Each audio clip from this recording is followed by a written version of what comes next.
Hack हो सकती है उद्धव ठाकरे और संजय राउत की बुद्धि। ईवीएम हैक पर महाराष्ट्र में बवाल जारी, पक्ष विपक्ष हुए हमलावर। लोकसभा चुनाव नतीजे आने के बाद बीजेपी को छोड़कर सभी दल खुश थे कि उनकी सीटें बढ़ी हैं और बीजेपी की घटी हैं। चुनाव से पहले इलेक्ट्रॉनिक वोटिंग मशीन ईवीएम के खिलाफ उठी आशंकाओं को चुनाव नतीजों ने धो दिया। ईवीएम का विरोध अब बंद हो गया है। यहां तक प्रधानमंत्री नरेंद्र मोदी ने भी संसदीय दल की बैठक में कहा था कि उन्हें लगा था कि विपक्ष ईवीएम की अर्थी निकालेगा, लेकिन सबकी बोलती बंद है। जोगेश्वरी लोकसभा चुनाव नतीजे को लेकर ईवीएम पर मचे घमासान के बीच अमेरिकी उद्योगपति एलन मस्क ने ईवीएम को लेकर सवाल दिया, जिस पर विपक्ष के सुर बदल गए। चुनाव निष्पक्ष होते तो बीजेपी 40 सीटों पर सिमट जाती। आदित्य ठाकरे। उद्धव सेना के युवा नेता आदित्य ठाकरे ने दावा किया कि यदि लोकसभा चुनाव स्वतंत्र एवं निष्पक्ष तरीके से कराए जाते तो बीजेपी 240 नहीं बल्कि 40 सीटों तक सिमट गई होती। मुंबई उत्तर पश्चिम लोकसभा सीट के परिणाम को धोखाधड़ी करार देते हुए आदित्य ने दावा किया कि सरकारी मशीनरी का दुरुपयोग करके हमारी जीत छीन ली गई। उनकी पार्टी उत्तर पश्चिम मुंबई सीट के चुनाव परिणाम को चुनौती देने वाली याचिका के साथ अदालत का रुख करेगी। गौरतलब है कि उत्तर पश्चिम मुंबई लोकसभा चुनाव क्षेत्र से सिंधे सेना के रविंद्र वायकर ने उद्धव सेना के उम्मीदवार अमोल कीर्तिकर को मात्र 48 मतों के अंतर से पराजित कर दिया।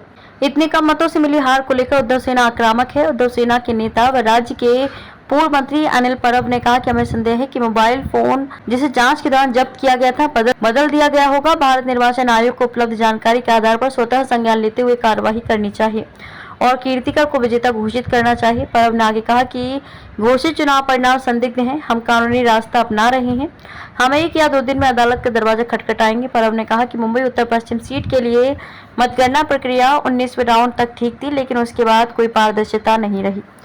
परब ने यह भी दावा किया कि कई स्थानों पर उम्मीदवारों को फॉर्म 17C और 17C2 मतदान की संख्या से संबंधित नहीं दिए गए। राहुल गांधी और आदित्य ठाकरे को माफी मांगनी चाहिए। निरुपम। ईवीएम को लेकर सिंधे सेना के नेता व पूर्व सांसद संजय निरुपम ने कांग्रेस सांसद राहुल गांधी और उद्धव सेना के आदित्य ठाकरे पर हमला बोला। उन्होंने कहा कि ईवीएम पर एक समाचार पत्र की खबर के आधार पर गलत जानकारी फैलाने के लिए माफी मांगनी चाहिए।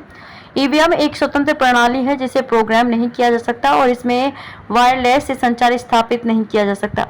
निरुपम ने कहा कि मैं गलत सूचना को बढ़ावा देने के लिए राहुल गांधी, प्रशांत भूषण और विपक्षी गठबंधन INDIA के अन्य नेताओं से भी इसी तरह की जवाबदेही की मांग करता हूं।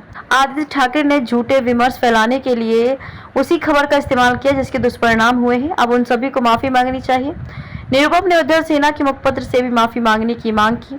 उन्होंने दावा किया कि उसने भी मुंबई उत्तर पश्चिम सीट के परिणाम के बारे में इसी तरह की झूठी खबर प्रकाशित की। यदि आवश्यक हुआ तो वह इस मामले को भारतीय प्रेस परिषद तक ले जाएंगे।